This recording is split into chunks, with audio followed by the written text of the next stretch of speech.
Turkey says it expects a painful sacred birth in Syria. Russia says a humanitarian catastrophe looms if there's no political solution. The opposition, known as the Syrian National Coalition, says it won't engage in dialogue or accept a peace plan proposed by the UN Arab League envoy. Lakhdar Brahimi has said Syria will turn into hell if a diplomatic solution to the conflict is not found. On this edition of News Analysis, we ask how foreign players are affecting the situation in Syria and whether a political solution is still possible. Stay with us. As the year 2012 comes to an end, the foreign supporters of Syria's armed opposition seem more determined than ever to pursue their plans for a regime change in Damascus. Turkey's prime minister, whose country has been accused of being a key member of an international front trying to destabilize Syria, is the latest to push for change. Every sacred birth is painful, and now Syria is preparing for a sacred birth through which the will of all Syrian people will take power. Erdogan's comments come as the Syrian daily Al-Watan reports the arrest of 4 Turkish pilots trying to sneak into an airport in the northern province of Aleppo. But the arrest is nothing new. Since the unrest in Syria began back in March 2011, government troops have captured dozens of foreign elements inside the country. In fact, Damascus says the deadly militancy in the country is being orchestrated from outside. And it seems Britain is just one of the many outsiders interfering in Syria. The UK government is openly trying to convince EU leaders to send arms to insurgents opposing the Assad. This is while a recent survey shows the British public is against London's military support for the insurgents. So what's the solution for Syria? The only alternative is really hell or a political process. Then we have got all of us to work ceaselessly for a political process.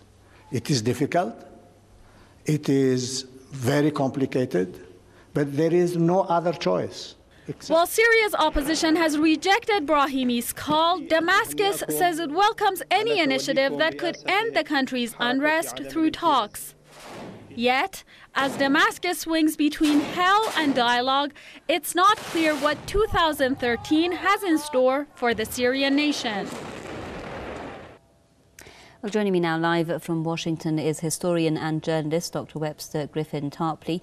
Welcome, sir. I'd also welcome co-founder of Syrian Youth in Britain, Mr. Danny Mackey, joining us live from London. And also with us via Skype from Beirut is political analyst Mr. Omar Bakri.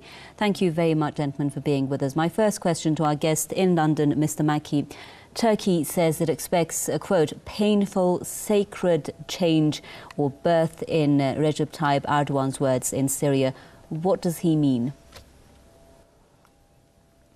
Well, Turkey has had a very unscrupulous stance from the Syria crisis since day one.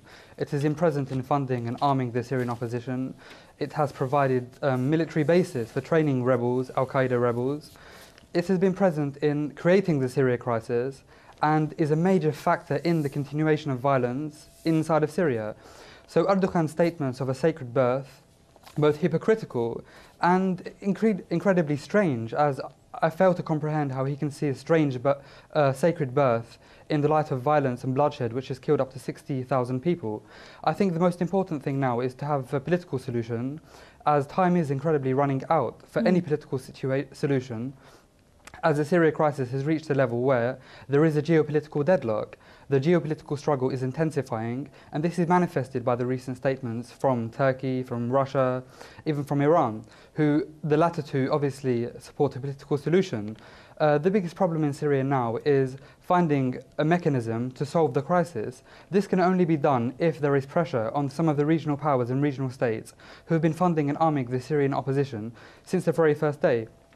Al-Akhdar Ibrahimi, UN and Arab League peace envoy to Syria, warned very cleverly, in a sense, that Syria is in kind of trouble in the sense that it will become a failed state if nothing is done to stop the violence.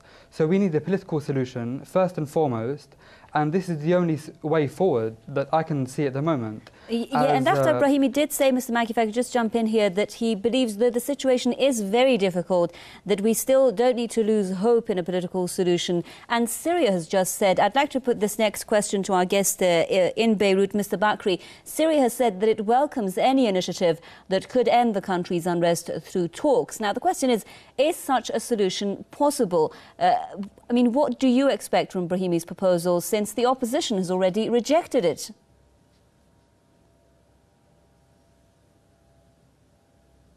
You are addressing me in Beirut? Yes, our guest in Beirut, Mr. Bakri, can you hear me? Okay. Okay, I can hear you. All right. In fact, I think the President Assad and his atrocity beyond imagination, beyond even any political settlement. My personal analysis for the situations in Syria, there's no longer the political settlement could happen unless Assad has removed the power or be removed from the power. Therefore, whatever you see solutions people provide, even what Mr. Ibrahim said, go to hell, I don't think it's going to be more hell than what the people of Syria experience from the atrocity of Bashar al-Assad. I think the people decided to continue with the revolution until removing completely the Syrian regimes and restoring the will of the people in Syria. That may cost really some really blood, but that is already the people have sacrificed enough.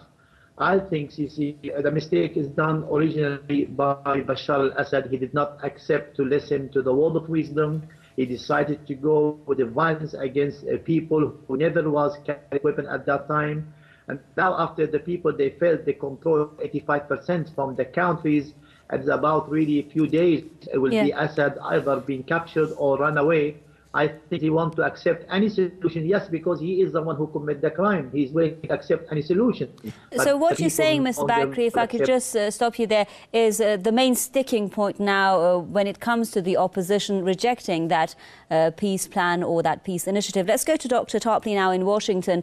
The question is, should Dr. Tarpley, Bashar al-Assad simply voluntarily step down for this crisis to be resolved, as I guess there in Beirut is saying?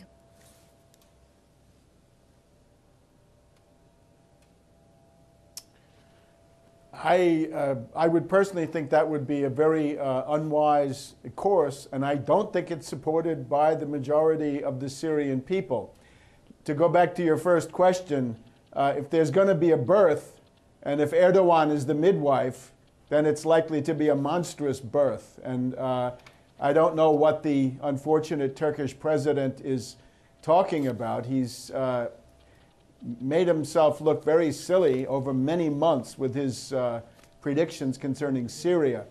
I would say right now we have a stalemate on the battlefield. There had been a kind of hysterical optimism with the foundation of the Syrian National Coalition under U.S. auspices with their very own Anglo-Dutch operative to be the head of it. They're obviously losing touch with reality. They're demanding apologies from the Russian Federation. They're complaining that the United States is not following their orders quite enough, but the reality is a stalemate. Let me just say, here in Washington, the stalemate now takes the form of proposals to get out of this situation. We have two. One is the three senators, McCain, Lieberman, and Graham, the three amigos together for the last time. They want to arm the rebels, the death squads, with the most modern weapons, and they want a no-fly zone over Syria.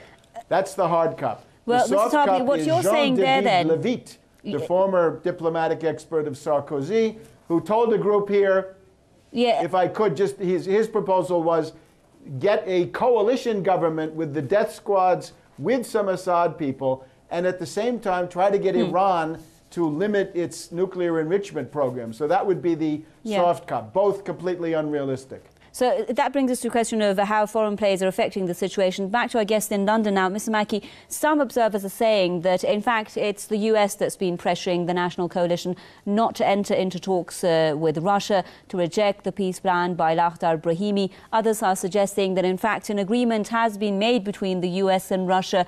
Do you think that the US right now, or the forces that are providing weapons to the militants, are on the ground against any political solution? Of course, the United States has, since the very first day, rejected any political solution.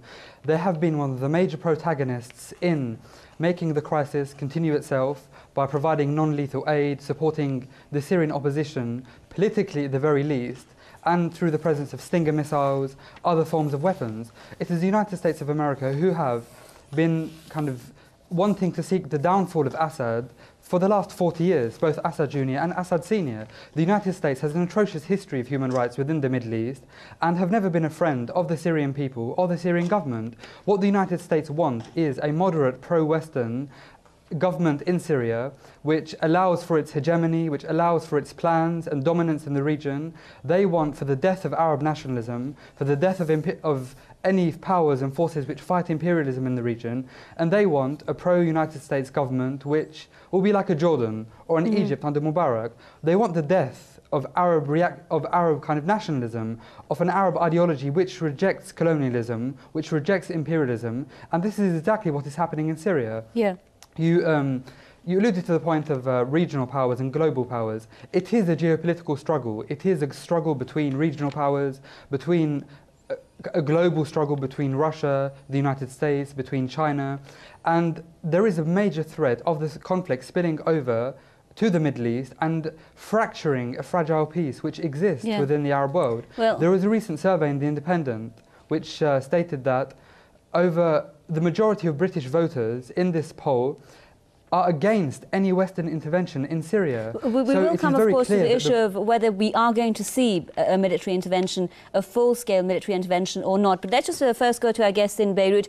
Mr. Bakri, you told us that you believe people in Syria launched a revolution and they want the demands of that revolution to be met. Now, the question that many are asking now is that those same people who first came out to the streets with political demands, the situation right now is very different compared to those initial days. They say that we've got militants on the ground affiliated to al-Qaeda, we've got the al-Nusra Front, which is recognized as a terrorist organization by Washington, that things are looking very different when it comes to the sovereignty and national interests of Syria. And as I guess they were saying, that Bashar al-Assad stepping down at this point in time is going to hurt Syria's sovereignty.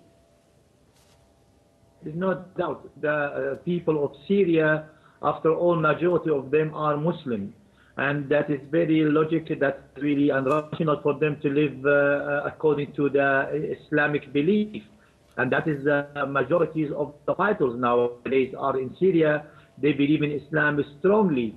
There is no al-Qaeda in Syria, but there is a lot of people who are, you see, Islamic-oriented fighters who really believe in establishment of the Sharia. What about the al-Nusra Front then, Mr. Bakri? After all, the people of Syria, they can decide for themselves.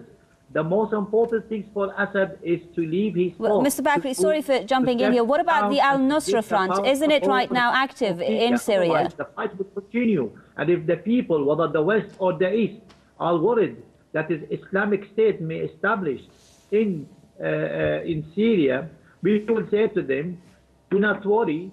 Can you hear me? Yes. Can you hear me now, Mr. Bakri? I just raised the question.